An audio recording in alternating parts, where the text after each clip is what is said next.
अगर आपने अपने बेल वाले पौधों में हर तरह की दवाई यूज़ कर ली लेकिन फिर भी आपके पौधों पर फल या फूल नहीं आ रहे हैं या फिर आपके पौधों पर आने वाले जो छोटे छोटे फल या फूल हैं वो काले या पीले रंग के होकर जल जाते हैं, तो इस वीडियो में मैं आपको जो फर्टिलाइज़र बताने वाला हूँ उनसे आपके पौधे फल और फूलों से भर जाएंगे और एक इंसेक्टिसाइड भी बताऊँगा जिससे आपके पौधे पर लगने वाले रोग पूरी तरीके से दूर हो जाएंगे। तो स्वागत है दोस्तों आप सभी का हमारी ग्रीन परी गार्डनिंग चैनल पर।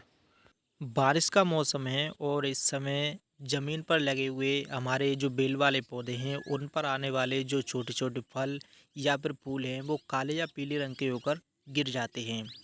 तो देखिए इसके कारण जानते हैं। पौधे में ऑक्सीजन नाम के प्राकृतिक हार्मोन की कमी होने से फल डंठल से अलग होकर गिर जाते हैं।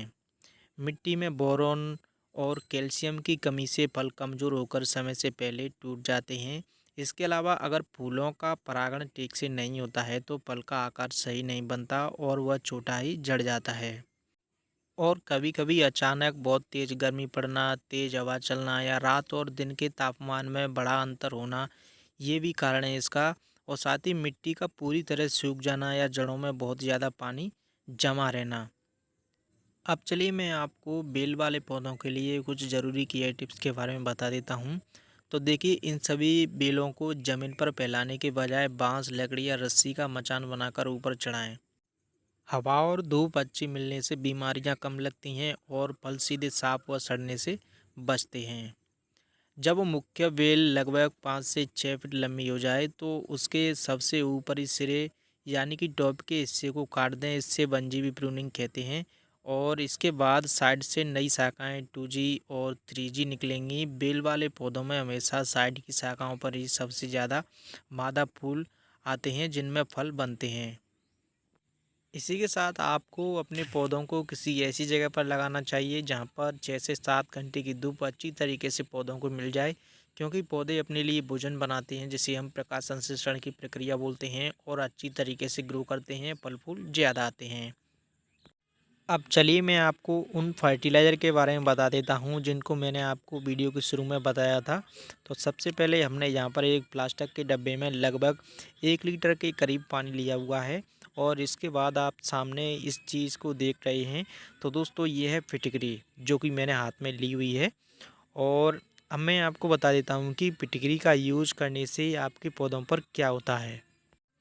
लौकी, कद्दू और करेला जैसी भारी पैदावार देने वाली बेलों को हल्की अम्लीय एसिडिक मिट्टी पसंद होती है। फिटकरी क्षारीय अल्कालाइन मिट्टी के पीएच स्तर को संतुलित करती है। इससे मिट्टी में मौजूद नाइट्रोजन, फास्फोरस और पोटेशियम जैसे जरूरी पोषक तत्व जड़ों के लिए आसानी से ग्रहण करने योग्य बन जाते हैं।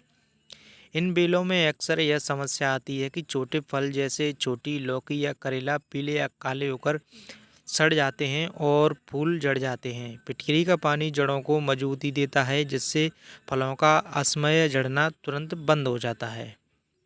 अब आप सामने मेरे हाथ में ये जो चीज़ आप देख रहे हैं ये हैं आलू के छिलके। तो देखिए मैं आपको इसके फ़ायदे बताने वाला हूँ। तो बेल वाले पौधों को फूल से फल बनने की स्टेज पर सबसे ज़्यादा पोटेशियम की ज़रूरत होती है। आलू के छिलकों में पोटेशियम बहुत अधिक मात्रा में होता है। यह लौकी, कद्दू और करेले के आकार को बढ़ाता है और उन्हें चमकदार व स्वस्थ बनाता है। अक्सर नाइट्रोजन की अधिकता और पोटेशियम की कमी से बेलों के फूल बिना फल बने ही पीले होकर गिर जाते हैं। आलू का पानी पौधों को मजबूती देता है जिससे मादा फूलों की संख्या बढ़ जाती है और फलों का समय से पहले झड़ना रुक जाता है। तो यहाँ पर मैंने 1 लीटर पानी में 2 से 3 ग्राम फिटकरी और कुछ आलू के छिलके लिए हुए थे जिनको मैंने 1 लीटर पानी में डाल दिया है। और उसके बाद मैं इसको अच्छी तरीके से 1 से 2 मिनट घोल लूँगा ताकि इनमें पाए जाने वाले जितने भी पोषक तत्व हैं जो कि हमारे पौधों के लिए बहुत ज़रूरी हैं वो सभी इस पानी में घुल जाएं और इससे हमारे लिए एक पावरफुल और बहुत ही अच्छा फर्टिलाइज़र बनकर तैयार हो जाए। तो यहाँ पर आप सामने देख सकते हैं मैंने अच्छी तरीके से इन चीज़ों को घोल लिया है।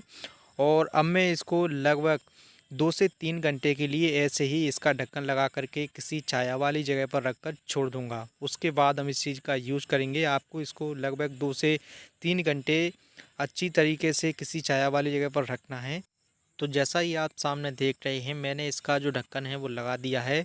अब चलिए मैं 2 से 3 घंटे बाद फिर मिलता हूँ और आपको दिखा देता हूँ कि ये जो फर्टिलाइज़र है ये कैसा दिखाई देगा। तो चलिए 2 से 3 घंटे बाद मिलते हैं।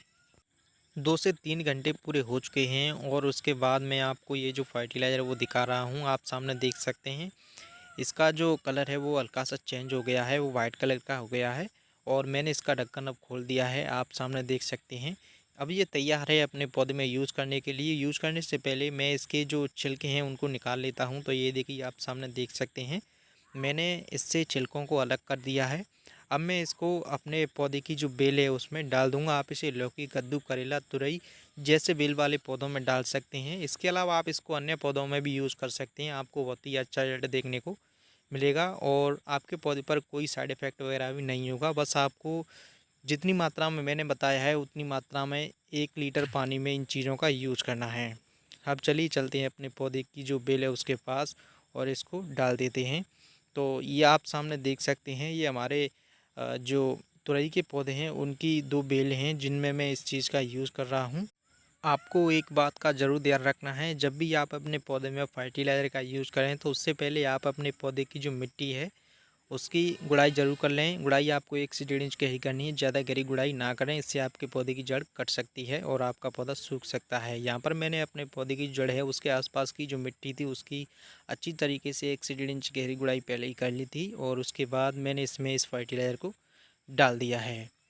तो इस चीज़ का यूज आप महीने में सिर्फ 1 बार करें, इससे आपके पौधे पर अधिक से अधिक फल और फूल आएंगे। अब मैं आपको बता देता हूँ उस चीज़ के बारे में जिससे कि आपके पौधे पर लगने वाली जो बीमारी है वो पूरी तरीके से दूर हो जाएगी। चलिए इसके फ़ायदे के बारे में जान लेते हैं और इसका नाम भी मैं आपको बता देता हूँ। इसका नाम है फ्यूरी।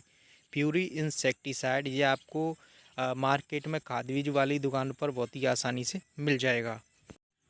यह पौधों की जड़ों को मजबूत और स्वस्थ बनाने में मदद करता है। यह दीमक, व्हाइट ग्रब, सफ़ेद लट और अन्य भूमिगत कीटों का सफाया करता है। जड़ से लेकर पत्तियों तक पूरे पौधे में फैलकर अंदर और बाहर दोनों जगहों के कीटों को रोकता है। यह फसलों को हानिकारक कीटों से बचाता है, फंगस से बचाता है और अगर आप बैंगन के पौधे में इसका यूज़ कर रहे हैं तो ये उसको तना छेदक बीमारी से भी बचाएगा। तो यहाँ पर ये हमारा एक करेले का जो बेल है उसमें इसका हम यूज़ कर रहे हैं। तो इसका यूज़ कैसे करना है चलिए उसके बारे में मैं आपको बता देता हूँ।